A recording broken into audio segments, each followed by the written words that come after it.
Boa tarde, boa noite para vocês aí. Aqui ainda é boa tarde, né? Estou falando aqui diretamente de Miami para nossos queridos irmãos da igreja aí do Jardim Europa, do Espaço Novo Tempo, né? Em Ibiúna. Você que está me ouvindo, uma boa noite e fique ligadinho aqui então que nós vamos hoje compartilhar a palavra de Deus, tá bom?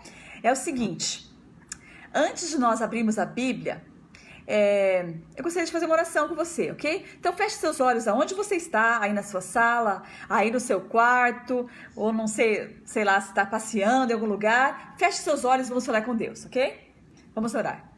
Pai bondoso, nós te agradecemos muito neste momento, por esse dia que o Senhor nos deu, a oportunidade de vivermos, e nós pedimos, ó Pai, que o Senhor esteja falando ao nosso coração nesta noite. Que o Senhor abençoe cada pessoa que vai receber essa palavra, cada irmão, cada irmã, cada criança, cada jovem, que teu Santo Espírito possa ser movido, mesmo através da distância, mas que possa tocar em cada coração.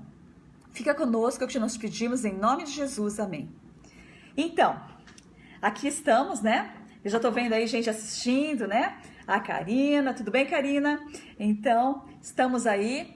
Estamos aqui juntos com você. Tô com muitas saudades dos irmãos aí de Ibiúna, tá? A gente passou um bom tempo aí, olha, bons anos. Eu, quando era criança, morei em Ibiúna, né? Eu me mudei para Ibiúna com 6 anos de idade.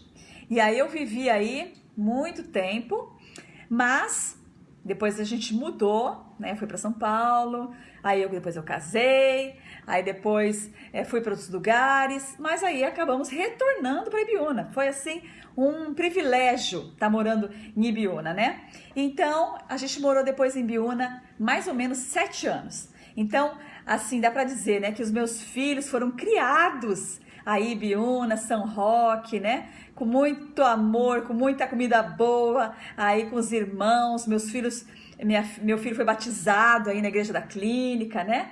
E eu lembro com muito carinho de todos os queridos irmãos das igrejas aí de Ibiúna, do Feital, Lajadinho, Morro Grande, Clínica, 54 na época, né? Aí o Regi também, Paruru, nossa, eram 8 ou 9 grupos que a gente tinha que cuidar, né? Mas era uma bênção. Nós estamos com muitas saudades, tá? Então nós vamos hoje começar a nossa live com esse assunto, né? O segredo de Paulo. Qual era o segredo de Paulo, né? Paulo tem alguns segredos na Bíblia, mas antes de ver o segredo de Paulo, eu queria perguntar para vocês. Tem algumas pessoas assistindo aí. Quem que guarda mais segredo mais facilmente? Homem ou mulher? Quem gosta mais de segredo? O que vocês acham aí? Eu acho que todo mundo gosta de segredo, sabe? Porque eu vejo assim que os homens, né, que às vezes não são muito de conversa, mas se a gente começa a falar baixinho, assim, né? Se a gente começa a falar meio baixinho, eles já começam eles até param de fazer o que estão fazendo e começam a ouvir o que a gente está falando. Acontece isso na sua casa? Eles fingem que não gostam tanto de segredo, mas quando as mulheres começam a conversar baixinho, eles querem saber do que está falando. E aí, o que estão falando? O que estão falando? São curiosos, né? Mas quem será que guarda melhor segredo, homem ou mulher? O que vocês acham aí? Karina, Cristiano, que estão aí ligados. Olha, já temos 20 pessoas assistindo aí, eu tenho certeza que você aí tem alguma opinião, né? Então vai escrevendo aqui. Eu acho que as mulheres, olha, gostam mais de segredo, viu? Mas eu acho que os homens também são muito curiosinhos. Agora, quem guarda mais segredo? É isso mesmo. Eu acho que são as mulheres, né? Com certeza. As mulheres com certeza guardam mais segredo. Porque aqui, agora ninguém tá falando nada, então eu mesmo falo, as mulheres gostam de segredo, guardam mais segredo. Então, aqui nós estamos vendo, então, qual é o segredo de Paulo. E aí eu vou convidar você a abrir a sua Bíblia, aí onde você está, na sua casa, tá? E aí você pode acompanhar comigo aqui, ó. Filipenses, vamos ver aqui, o Filipenses no capítulo 4... Vamos ver aqui, no verso 12. Olha o segredo de Paulo. Ele tinha um segredo. Ele diz o seguinte: eu sei o que é passar necessidade e eu sei o que é ter fartura. Aprendi o segredo de ver contente em toda e qualquer situação. Seja bem alimentado, seja com fome, tendo muito ou passando necessidade. E aí vem aquela parte que todo mundo conhece, né? Tudo posso naquele que me fortalece. Olha que interessante. A gente sempre usa esse texto aqui assim, eu posso todas as coisas porque Deus me fortalece. Tudo posso naquele que me fortalece. Aqui está dizendo o seguinte, gente, olha que interessante. O contexto aqui do segredo de Paulo é que ele aprendeu a viver contente em qualquer situação. Se ele estava empregado, se ele estava desempregado, se ele tinha salário, se ele não tinha salário. Paulo ficou sem salário muito tempo, aí ele começava a fazer tendas para melhorar o salário dele, né? Assim, para ter o sustento, né? E ele acabava não recebendo um salário assim como apóstolo, como pastor, né? Então, ele aprendeu a viver o segredo. Olha o segredo de Paulo. Aprendeu a viver contente. Ai, gente, isso é muito difícil. Porque a gente às vezes passa por situações na nossa vida que a gente fica assim um pouquinho com medo, né? Ai, será que eu vou... Ai, o que vai acontecer comigo? Ai, se diminuir meu salário? Ai, se eu perder o emprego? Ai, se faltar comida? E se eu não tiver dinheiro para comprar aquele carro que eu queria? E aí o sofá novo que eu queria ter? E a cortina que já tá velha, que tá desbotando e tal, que eu queria ter uma cortina nova? Aí às vezes a gente parece que tá assim, dependendo das coisas que a gente tem, pra gente estar feliz, né? Se a gente tem mais coisa, a gente vai estar mais feliz. Se a gente tiver menos coisa, vai estar mais triste. Será que isso é realidade? Então, olha que interessante. Aí ele termina dizendo aqui, ó, tudo posso naquele que me fortalece. Não quer dizer que você vai ter todas as coisas porque Deus te fortalece. Olha o que está querendo dizer. Que você vai ser forte para passar por qualquer situação que vier na sua vida. Seja de muita comida, seja de pouca comida, seja tendo muitas coisas ou poucas coisas, passando necessidade ou tendo muito, né? O que está dizendo aqui, né? Então, Deus vai te fortalecer para você ser forte, para passar por qualquer situação. Gente, com esse negócio do Covid, essa mensagem aqui, ela falou muito pra mim.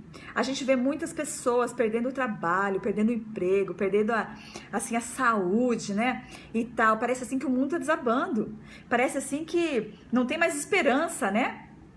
Mas o apóstolo Paulo diz, aprenda comigo o segredo de estar contente, mesmo no Covid, mesmo com menos dinheiro, você consegue ser feliz, porque quem nos fortalece é Deus, e nós podemos todas as coisas com Ele. Nós podemos passar por qualquer situação com Jesus. Então, o segredo de Paulo é esse.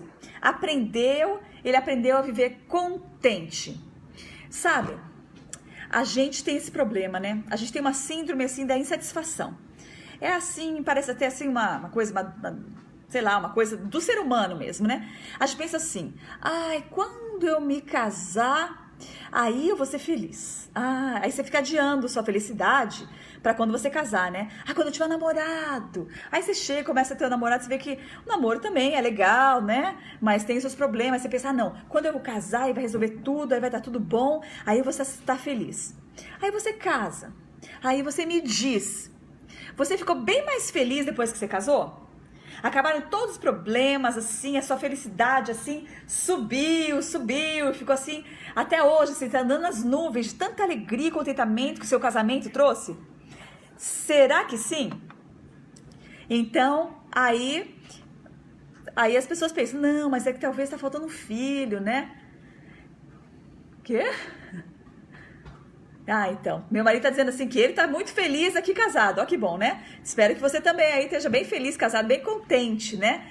Então, é o seguinte, aí a gente pensa assim, quando eu tiver um filho, aí você tem o primeiro filho, quando vem o segundo? Aí você pensa, não, você completa mesmo quando eu tiver mais um, aí você vai ter mais um filho, aí você vê que os filhos também trazem seus desafios, seus problemas, assim, aquelas dificuldades, aqueles gastos e tudo mais, e parece assim que, não, então eu vou estar feliz mesmo, assim, sei lá, é quando eu tiver um trabalho dos sonhos, né, aí eu vou estar ganhando bem e tal, então, aí você luta, você estuda e tal, para ter aquele trabalho dos sonhos e tal, aí você finalmente chega naquele momento do seu trabalho dos sonhos, Aí você pensa assim, puxa, mas falta alguma coisa, ainda não tô tão contente, né? De repente, agora que eu tenho o trabalho dos sonhos, né? Aí eu vou ter que ter a casa dos sonhos. Aí você vai lá, compra um terreno, constrói, demora anos para construir, para terminar a casa dos sonhos. Aí você pensa, quando eu tiver acabado a casa, aí eu vou estar feliz, porque eu não vou ter mais preocupação, nananana. Aí você acaba a casa e aí você tá feliz, aí você fica pensando, nossa, e tal, de repente essa casa já não tá mais tão boa, né? Ainda falta isso, ainda falta aquilo, quem sabe? Se eu mudar de endereço, assim, se eu, sei lá, mudar de casa, mudar de cidade, aí lá naquela outra cidade você feliz, né? Aí você pode até mudar de cidade e você começa a perceber que os problemas, eles mudam com você. Mesmo que você muda de cidade, ainda você tem aqueles conflitos na família, você ainda tem as dúvidas, as incertezas, os medos, parece que eles acompanham a gente, né? Então, o contentamento, a alegria, a gente só fica adiando. Ah, quando eu me aposentar, a gente chega a uma idade assim que a gente pensa assim, quando eu me aposentar, aí sim vai ser legal. Porque aí eu vou aproveitar a vida, eu vou viajar, aí eu não preciso ir para trabalhar todos os dias e tal, aí eu posso fazer o que eu quiser, mandar no meu nariz, vou estar recebendo salário e tal. Aí você se aposenta e você vê, nossa, tipo assim, o que eu não daria para voltar tudo atrás? Para voltar lá, eu era feliz e não sabia. Quando eu morava naquela casa mais simples, eu era mais feliz do que agora. Ai, quando eu tinha meus filhos pequenos, aí sim que era legal. Daí você começa a viver a felicidade do passado. Ai, que tristeza que nós seres humanos somos. Porque nós somos sempre insatisfeitos com a situação que a gente está vivendo no momento. A gente não consegue curtir o momento. Então a gente tem que, assim, cuidar com essa síndrome, né? Mais um texto de Paulo está em 1 Timóteo 6,8. Eu vou ler só um pedacinho, tá? Tendo, porém, sustento e com que nos cobrirmos, estejamos com isso contentes. Se você tem um salário e se você tem com que se cobrir, uma cobertinha, um telhado aí para se cobrir, esteja contente. É isso que Paulo fala. A felicidade não está no outro país, não está noutra cidade, não está no outro marido. Ai, tem gente que pensa assim, esse marido é muito isso, muito aquilo. Ai, se eu arranjasse um outro cara assim, mais legal e tal, aí eu não teria esses problemas. Aí, às vezes, até acontece da pessoa separar, casar com outro para ver que os problemas continuam. Eles acompanham a gente, né? Então, não está fora de nós a felicidade, não está uma coisa que está por vir. A felicidade, o contentamento tem que estar aqui, ó. Segredo de Paulo, dentro do coração, dentro da mente. Senhor, me ajuda a estar contente. Eu tenho com que me cobrir e tenho com que me sustentar aqui, minha comidinha para comer, a minha rocinha para cuidar, minha hortinha para colher. Tô feliz. Obrigada, Senhor. Porque às vezes a vida passa e a gente não aproveita e não realmente fica contente, agradecido a Deus, nunca, né? A satisfação, ela já vem desde lá do primeiro pecado, né? Lá no céu, que o inimigo, no Lúcifer na época, né? Ele queria ser igual a Deus, ele não estava contente de ser apenas um anjo de luz, o regente do coral do céu, ele queria ser mais, não, eu tenho que ser igual a Deus, né? Isso aí tá escrito na Bíblia, né? Tá falando lá que quando ele fica, tipo assim, ele quis se exaltar, quis ser mais do que ele era. E assim começou o pecado no coração dele. Então, isso aí é o pecado original que a gente tem lá no coração. De repente, a insatisfação. A insatisfação é o problema. E o contentamento é a solução. Como eu falei... Você já passou por uma situação dessa? Por exemplo, vai ser muito legal as férias quando eu passar com a minha família e tal, porque aí já vai viajar, a gente vai lá não sei pra onde e tal. Já aconteceu com você que quando finalmente a família toda se reúne, tá todo mundo lá e tal, aquela festa e tudo, aí de repente um começa a brigar, outro fica de mau humor, aí você pensa assim, poxa vida, começa a discutir o que eu já fazer aqui, não, o que eu já fazer primeiro, aí você pensa assim, nossa, mas isso aqui era pra ser as férias da minha vida, parece que já tá assim, ficando assim, tão, sabe, o meu sonho parece estar virando um pesadelo, aquela viagem maravilhosa, que a gente fica sonhando, aí quando acontece mesmo, parece que você tá brigando com alguém, você não tá tão feliz, você não tá relaxando, você fica preocupado com o dinheiro que você gastou na viagem, com o que você vai comer, se vai gastar demais ou não, e ao invés de aproveitar aquele momento, o momento passa e você não tá contente o suficiente. E isso acontece muito, porque não é o lugar o problema, nem a solução. O que é para ser sonho, às vezes vira um pesadelo, porque a insatisfação é o problema. E a solução é o contentamento, é estar feliz com o que você é, com o que você tem. A alegria não está lá do lado de fora. A paz não está lá do lado de fora. A paz e a alegria tem que estar dentro do seu coração e do meu coração, dentro da gente. A gente tem que ter uma fé mais assim, sincera com Jesus. Uma fé que mesmo que as coisas não vão exatamente como a gente queira, a gente mesmo assim ainda louva a Deus e é contente. Olha que a gente pode ver isso aí em Abacuque 3.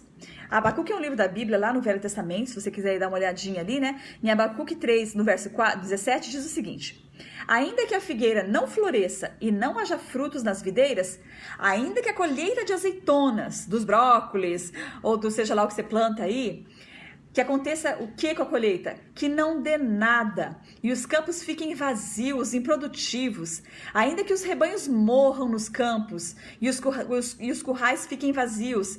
De repente, sei lá, a tua compra ali já tá pequenininha, você já fica preocupado, o que será que eu vou comer amanhã e tal. Olha o que diz o verso 18 assim, ainda. No verso 18, Abacuque 3. Mesmo assim, eu me alegrarei no Senhor, exultarei no Deus da minha salvação. Olha que bonito. Mesmo que eu passe por necessidade, ainda eu vou me alegrar no Senhor. Eu vou estar contente no meu coração, agradecido e confiando e cantando. E conversando com Deus e louvando a Deus. Eu não dependo das circunstâncias. Eu sei onde estão os meus olhos, a minha esperança não é em mim, é em Deus que cuida de mim. Deus nunca vai desamparar o seu filho. Não vai deixar você passar fome, não vai deixar você morrer de fome. Não se preocupe. Não vai faltar roupa para você vestir, que você vai ter que sair sem roupa na rua. Nunca isso vai acontecer. A gente tem um medo, né? Ai, se eu fiz isso e aquilo, ai, meus filhos, ai, isso e aquilo. Não se preocupe, Deus tem grandes promessas, o pão e a água serão certos. Eu nunca vi assim um justo desamparado, nem a sua descendência mendigar o pão, já diz o sábio. Então a gente tem que confiar no Senhor, porque já no Salmo 23 diz o seguinte: o Senhor é meu pastor e nada me faltará. Nada. Aí você pensa assim, mas tá faltando em casa. Faltou a semana passada, faltou aí, sei lá, faltou a mistura que eu gosto. Não deu pra comprar, sei lá, azeite de oliva, de comprar óleo. Faltou. Não. O que o verso está dizendo, na tradução original, na língua original em que ele foi escrito, o verso ele quer dizer o seguinte: Deus não vai deixar nada faltar para você. Nada do que você realmente precise. Eu tenho até uma história para contar para vocês aí, da nossa vida, né? A gente estava trabalhando aí no Brasil, vocês sabem, né? Meu esposo era pastor aí na Associação Paulistana. E aí, a gente tinha uma vida boa, né? Porque o pastor sempre tem aqueles, assim, um amparo da obra, né? Então, a gente tem as coisas que a gente precisa, tinha alimento, tinha uma casa confortável e tudo mais. E a gente decidiu vir para os Estados Unidos estudar. Né? E aí aquele saláriozinho que caía cada mês, que era uma bênção, né? A gente teve que assim, parar de receber, porque a gente não tá mais trabalhando aqui no Brasil, a gente foi para os Estados Unidos, né? Então, a gente teve que, interromper esse vínculo com a Associação Paulistana para poder estudar, né? E aí a gente foi.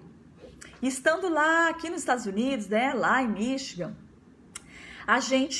eu, assim, vivi uma experiência assim, de entender que Deus é realmente o nosso provedor.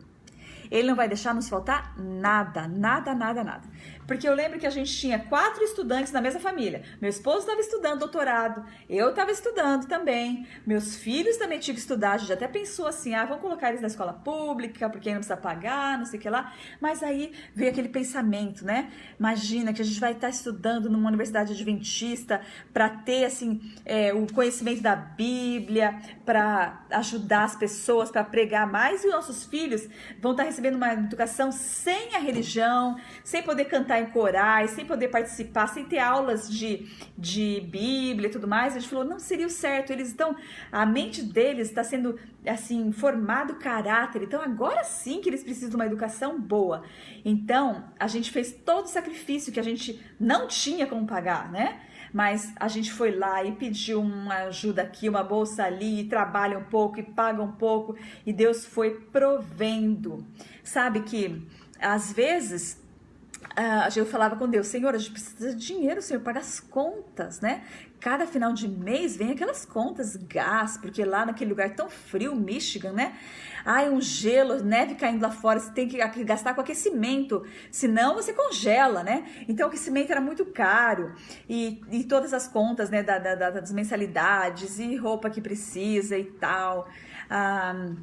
Mas olha, o que aconteceu foi o seguinte: Deus abriu porta por porta. Claro que às vezes a gente ia lá em lugares que doavam comida, aí a gente recebia doações, a gente às vezes ia para lugares que doavam roupa, a gente recebia doações, porque naquele momento a gente estava precisando, e a gente não queria canalizar esse dinheiro, que era do estudo, para essas coisas, e Deus foi provendo e foi dando tudo certo. Olha, a gente estudou lá 4 anos e meio, os filhos se formaram e a gente terminou nossos estudos sem dever nada para ninguém, graças a Deus. E claro, assim, a família sempre também nos apoiou, eles sempre lá nos visitar e tudo mais, e dava uma ajuda, né, porque a família também ajuda, né, mas depois desse tempo todo, eu senti o seguinte, eu assim, aprendi que Deus não desampara em momento nenhum. Ele não vai desamparar você, Ele não desamparou a gente. Cada dia, cada provação, Ele vinha com a solução. A gente ficava naquela angústia, orando, Senhor, não sei o que será do dia de amanhã. E na manhã seguinte, Deus provia. A gente vai ser cuidado por Deus. O Senhor é meu pastor e nada me faltará. Isso quer dizer o seguinte: eu decido não desejar nada mais do que o Senhor quiser me dar. Deus vai dar tudo o que eu preciso. Se Ele está me dando isso agora, é isso que eu estou precisando agora, obrigado, Senhor. Não estou dizendo que a gente não deve trabalhar e ficar só esperando Deus mandar. Não, a gente faz a nossa parte, procura trabalho, a gente trabalha no que pode, mesmo que às vezes não é a nossa área, né? Não, eu sou especialista em tal coisa, se não aparecer um emprego naquela coisa, eu não saio de casa. Não. Se você pode fazer outras coisas, é claro, né? Aí a gente vai fazer toda a nossa parte, mas Deus não vai nos desamparar. E a gente vai ser suprido com tudo que a gente precisa. E se aquilo que a gente não tem, ou que a gente deseja, Deus não nos deu, você pode concluir o seguinte: ou Deus não vai ser bom para mim, ou Deus vai me dar no tempo certo, que Ele sabe o que é melhor, né? Então esse pensamento nos traz paz, nos traz alegria, nos traz a certeza. Olha que interessante esse texto de Ellen White que diz o seguinte, está em Ciência do Bom Viver, na página 352. Nosso Pai Celeste, nosso Pai do Céu, tem 1000 maneiras de prover as nossas necessidades, das quais nada sabemos. Você está com problema? Deus já tem a solução. Você não tem nem noção. Deus já está trabalhando nos bastidores a seu favor. Ele não vai te desamparar. Ele não vai deixar você passar necessidade, sua família passar fome, passar vergonha. Não. Fique fiel, louve a Deus, continue fazendo sua parte, que Deus vai te sustentar e vai te fazer estar contente com aquilo que Ele te deu, com aquilo que Ele ainda vai te dar, tá? Eu serei suprido com o que eu preciso. E se eu não tenho tudo que eu desejo, eu posso concluir que não é adequado para mim, ou Deus vai me dar no devido tempo. Então a gente tem que aprender a viver contente. Mais uma vez, o segredo de Paulo, Não digo isso por necessidade, porque já aprendi o segredo de estar contente com o que eu tenho. Esse é o segredo de hoje. Paulo te deu o segredo e ele me dá o segredo. Esteja contente com o que você tem. Contentamento, ele também significa, né? Não se desesperar, né? Na verdade, contentamento é assim, um sentimento de descanso, de paz, de estar perto do nosso pastor, que saber que ele está no controle, que nada vai nos faltar, né? E também a gente não precisa se desesperar, né? E também a gente não deve ser seduzido assim pela prosperidade, por ter mais, ter mais, ter mais, ter mais. Às vezes a gente cai nessa tentação.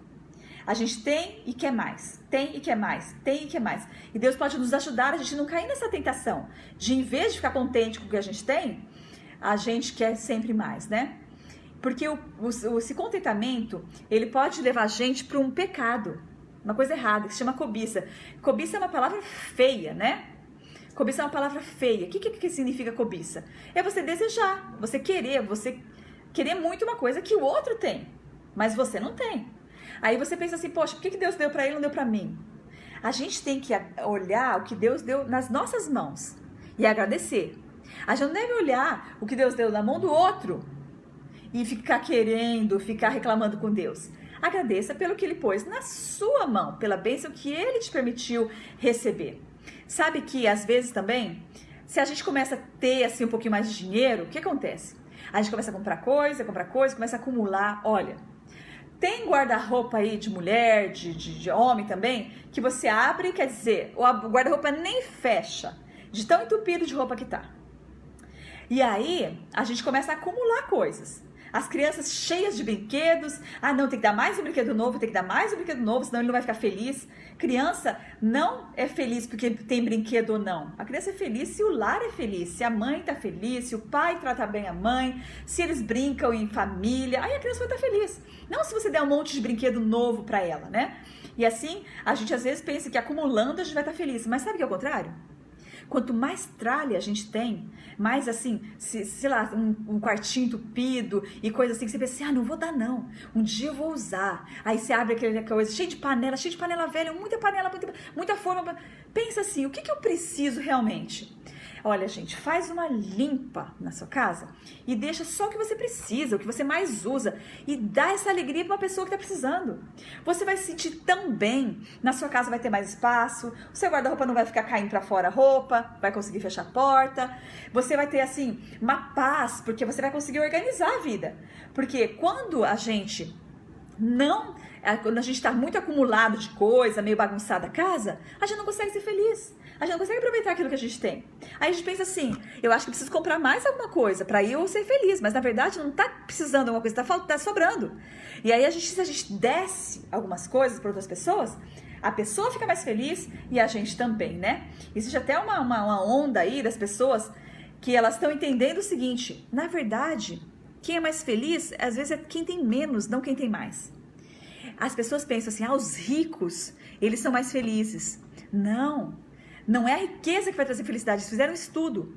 Chegando a um certo nível, assim, que você sai da miséria e tem uma vida, assim, normal e estável, que você consegue pagar suas contas, as pessoas são felizes no mesmo nível. Se elas têm mais dinheiro ou não, isso não faz diferença no nível da felicidade delas. Existem estudos mostrando isso, né? Então, acumular coisas também não é legal, tá? O que acontece aqui também nos Estados Unidos, as pessoas acumulam muito. O que acontece? Quando você fica assim, por exemplo, um armário cheio, uma casa cheia de móveis, cheia de quadrinhos, cheia, você fica com uma disposição mental negativa. A casa fica meio bagunçada, porque você tem tanta coisa que não dá nem para organizar, né? Então, isso aí, em vez de trazer felicidade, traz infelicidade e insatisfação. Então, às vezes, ter mais é ter menos. Ser feliz é ter menos, em certos aspectos, né? É aprender a estar contente com aquilo que Deus te deu e perceber que você tem coisas a mais que você pode dar para os outros que estão precisando e aí você vai estar fazendo a outra pessoa feliz, como eu já comentei, né? Muito bom, eu tô vendo aqui bastante gente participando, um abração a todos, mas às vezes a gente fica querendo acumular, gente. E ontem a gente foi no funeral. Muito triste, né? Muito triste o funeral. E às vezes a gente quer ter coisas, mas quando a gente, né, partir, descansar, seja lá a palavra que você quer chamar, você não vai poder colocar as coisas no seu caixão, não vai caber, né? Então as pessoas às vezes ficam atrás de coisas, esquecem de viver a vida, esquecem de dar atenção para a família, deixam essas prioridades de lado, porque querem coisas que depois, quando elas morrerem, elas não vão poder usufruir. No leito de morte, ninguém fala assim: ai, eu tô tão arrependido, porque eu devia ter trabalhado mais, porque eu teria tido uma casa melhor. Não, as pessoas geralmente falam assim: tô arrependido, porque em vez de eu dar atenção para os meus filhos, em vez de eu dar tempo, eu fiquei trabalhando que nem um louco, que nem uma louca, atrás do dinheiro que não me trouxe nada. E aí no fim eu perdi aquela infância dos meus filhos, perdi aquela fase boa, e não aproveitei nada da vida, e agora tô com esse pouco de dinheiro aqui, mas o que adianta se eu não tenho as pessoas ao meu redor? Porque o mais importante são os relacionamentos, é você ter tempo para sua família, você dar um tempo especial para sua esposa, para seu esposo, para seu filho, ouvir, fazer coisas juntos, aproveitarem, sentar no quintal, abrir uma jaca, comer todo mundo junto, dar risada, essas coisas é o que trazem felicidade, o que realmente trazem alegria para o nosso coração, né? Nós todos temos problemas. Todos temos problemas, mas a gente tem que aprender a ser contente. E o oposto é a insatisfação. E um outro aliado da insatisfação é a reclamação. Nossa, como é difícil, né? As pessoas, em certos lugares por aí, sei lá, no mundo, né? Às vezes tem pessoas que têm mania de reclamar. É só reclamação, é uma atrás da outra. Sabe aquela pessoa assim que, ó céus, ó tristeza, tudo dá errado, ai que triste, ai por que não é assim, por que não é assado? Ai, se fosse assim seria melhor, ai não. A reclamação é a verbalização daquela insatisfação. Ai, se eu tivesse aquilo, ai, por que não deu certo isso? Ai, nada dá certo. As pessoas que só reclamam, também não são felizes e elas atrapalham a felicidade da outra pessoa. E isso aconteceu com o povo de Israel. Lá no deserto, né? Eles estavam lá na jornada deles e eles estavam reclamando. Ai, não tem água. Ai, estamos com fome. Por que o Senhor tirou a gente do Egito, Moisés? Eles reclamavam. Gente, esse grupo, não sei se tem algum desse aí, Cristiano, aí na sua igreja. Espero que não, né? Todos os irmãos aí sejam bem animados, bem positivos, né? Mas o povo de Israel era assim. Eles estavam sempre reclamando do Moisés, da situação que não assina, reclamando com Deus, reclamando com tudo. Mas sabe que eles acabaram não entrando na Canaã prometida. Porque em vez no coração deles eles terem o contentamento, eles ficavam sempre com aquela reclamação crônica, insatisfação crônica, né? Então, se você faz parte do povo de Deus e você quer entrar na Canaã celestial, é o segredo de Paulo: contentamento no coração, contentamento, agradecimento no coração. E assim você vai estar, então, se preparando para o lar celestial. Sabe que a irmã White, ela comenta o seguinte: não chegou a faltar nada para o povo de Israel. Lá no meio do deserto, não chegou a faltar nada. Deus provia antes de acabar, mas eles já estavam reclamando bem antes, né? Então, Deus cuidou deles, mas eles não pararam de reclamar. Se a situação tá ruim, vai ficar pior se reclamar. Agora, se a situação tá ruim e você começar a agradecer, e você assim, ficar contente, procurar ficar contente com o que Deus te deu, o milagre pode acontecer. Vocês lembram daquele milagre, né? Jesus estava lá com aquela multidão e o pessoal começou a sentir fome. E aí ele falou assim: o que temos aqui? Poucos peixinhos e poucos pães e tal. Me dá aqui. Muito bem. Aí, o que Jesus fez? Jesus tinha um pouquinho ali de pães e ali pouquinhos peixes. E ele agradeceu. Ele não chegou e falou assim: ô Deus, tá faltando aqui, como é que eu vou alimentar essa multidão toda? Não, ele tinha um pouquinho e já agradeceu. E aí, depois que ele agradeceu, diz a Bíblia, ele começou a partir e o pão se multiplicou e deu para todo mundo comer. Olha que lição que a gente aprende dessa situação de Jesus. A gratidão, o agradecimento a Deus, no coração contente, antecipa milagres. Você quer milagre na sua vida? Começa agradecendo os que você já tem. Começa contente com tudo aquilo que Deus já te deu na sua mão, que Ele vai multiplicar. Você dá de bom, dá amor para as outras pessoas, dá alegria, reparte um pouco com os que não têm, e Deus vai multiplicando aquilo que você tem. E aí você vai sentir o real contentamento. Deus é muito misericordioso. Não se esqueça, meus amigos, não se esqueçam. 1 Timóteo 6,8. Tendo, porém, o sustento e com que cobrir-nos, estejamos com isso contentes. Os segredos de Paulo, contentamento no coração. Que você possa sentir esse contentamento também na sua vida. Essa gratidão por tudo que Ele te deu, por tudo que Ele te dá e por tudo que Ele vai fazer. Olhe para o passado, para as coisas que passaram, com gratidão. Viva o presente, simplesmente contente com a situação que você está vivendo. E olhe para o futuro com esperança, porque o futuro já está revelado. O futuro é o céu, o futuro é a nova terra. Jesus já mostrou o plano final.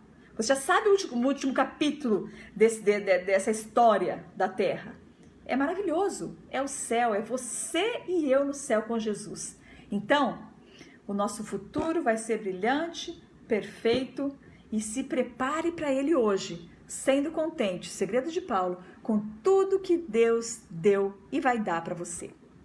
Queridos irmãos, aí de Biúna, que Deus nos ajude vocês, ajude a mim a estarmos contentes, simplesmente contentes com aquilo que Deus nos dá. Vamos neste momento orar juntos para que Deus possa realizar isso na sua vida e na minha? Vamos orar? Pai bondoso, obrigado, Senhor, por essa palavra. Paulo aprendeu o segredo de estar contente em toda e qualquer situação.